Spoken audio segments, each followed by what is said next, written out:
All right, hello everyone, and welcome to the Magic Meatball Marauder.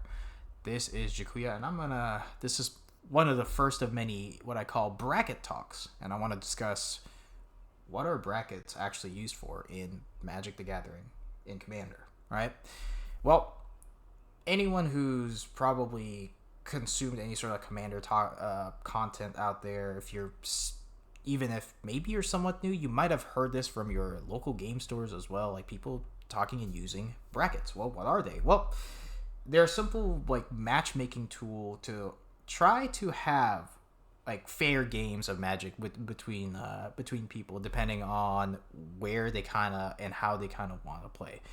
Brackets are the best way to put them is they're kind of like weight divisions in every competitive sport. You know, there's like lightweight, heavyweight and stuff. So brackets fall and kind of like do that kind of separation for the different types of like players or the different type of decks that you have.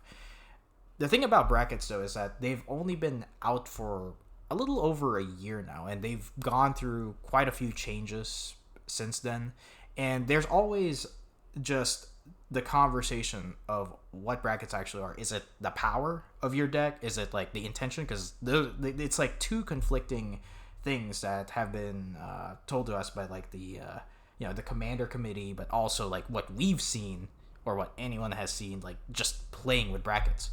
What I actually found out is that brackets are all about what I call intention of power. It's not just power, not just intention, it's both, right? Well, what is this concept? What is it? Well, intention of power is all about how you want your deck to play and win. That's the most important part. How are you trying to approach there's 4 players in the game and only one person can win, right? It's just how you want to approach that.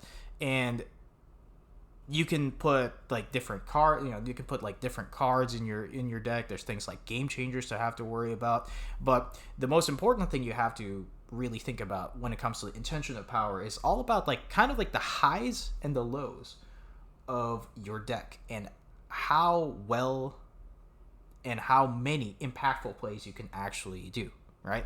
Impactful plays are just plays that sort of like change the game state to put you in a more like a more of a winning position than anything, right? And so intention of power all boils down to what cards are you going to put in the deck and how are you planning to play those cards, because there's going to be powerful cards and then those cards are going to synergize with certain cards, and if you maximize both of those, the power of your deck does go up. But this is where I talk about intention of power is sometimes especially when you're playing with a casual crowd, you don't want an uber powerful deck, right? You don't want to just pub stomp everybody and make everyone feels bad. Like everyone wants to play like or feel like they're playing a fair game, right? Now, even though like the brackets are still like a work in progress, let me backtrack and say, ask the question: is it better than the 1 to 10 scale that we've used prior? Well, sort of. I do think it's better, but it's still got a ways to go. But then again, it's only been a year.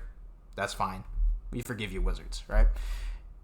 One of the advantages of this versus a 1 to 10 scale is that it's so much easier to grasp for a new player. Like the concept of having game changers in your deck, no mass land destruction, those are very easy concepts to grasp versus a 1 to 10 scale where it just feels more arbitrary because nobody actually tells you what numbers correspond with like what power level when it comes to your decks, right? And it's not been very clear even in the past why that's the case, and because Commander is now essentially like a Wizards of the Coast like supported format, right? The brackets are, in a way like being overseen by WotC, and that could be considered both a good and a bad thing, because first and foremost, Commander has always been like a casual community driven format, and so Wizards like Wizards, in a way, recognizing that, it can have some good for the format, but also, there are also some other things that I'm just not going to discuss in this video, and I will discuss in a much later video. Despite this, brackets are not perfect. All right, like it's only been a year. Even within brackets, there's like noticeable like power differentials, I call them, between decks that almost make it so that even though you're technically in the same bracket, it doesn't feel like your deck is like very well matched against this. And so that's one thing that I do think they need to start addressing. But for all its like, ills and everything else that the bracket system kind of doesn't like do well, it's still very good at helping you find your find your play groups that would usually like agree and play around the same power level as you. Now, I'm gonna briefly go over each of these brackets. Again, in a future video, I'm planning on really going in depth with every single one of these brackets. But for now, just a casual look at them will give you an idea of like what you're expecting in each of these brackets. So, bracket 1 here is called Exhibition. What are they? Well, they're super casual decks that you put together where you focus more on like fun and flavor, and you're not really trying to win here. You're just trying to show people your pretty cards or these funny cards that you saw. Again, it's very, very casual. You can put there's not really too big of a restriction on these. You can probably even put like joke commanders or even non-legal commanders like in the unsets in here. So this format, or at least this bracket, it's kind of like in a very nebulous zone right now where nobody really knows what's going on with bracket 1, but in paper it sounds like fun. Bracket 2 is Core, which is your standard run-of-the-mill commander experience when you say like sit down with some like a different bunch of folks for your casual commander games.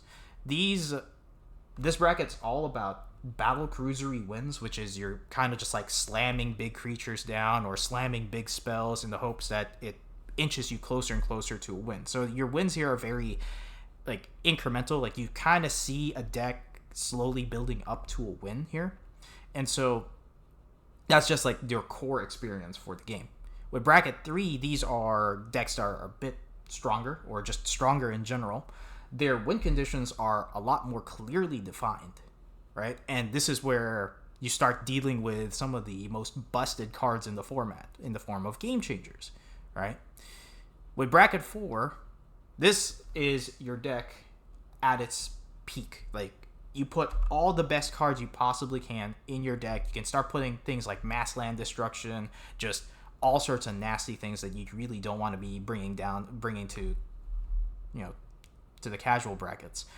Just whatever will make your deck feel stronger and just bring it towards the win. And then the final bracket, bracket 5, is EDH. It's just what's meta right now. It's treated as a completely different format from everything else, because that's essentially what bracket 5 is.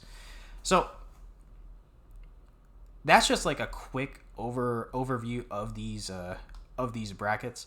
I think that the intention of power for each of these brackets is becoming more and more concise as time goes on, but there's a bit of specificity that we need in each one of these. Like, for example, the separation between bracket 2 or 3 is a little tenuous, I would say, or a little hard to define, because you can technically get into bracket 3 with a deck with no game changers, right? Like, game changers are not the way for you to determine whether or not your deck is at bracket 3. It's more of, can I deal with game changers, right?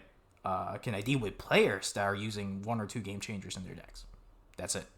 So, with that being said, for future videos, I'm planning to do a couple more like bracket talks in the future. I want to talk more about like ban lists and like the game changer list, whether I agree with it or not. There's definitely some cards I would like to see on the list, and maybe some cards that would leave the list, but that's up for debate. I'd talk about very specific cards, because I know there's a lot of cards, just very specific cards in the format that are, a little bit of a hot topic. Looking at you, Ristic Study, Soul Ring, Thoracle.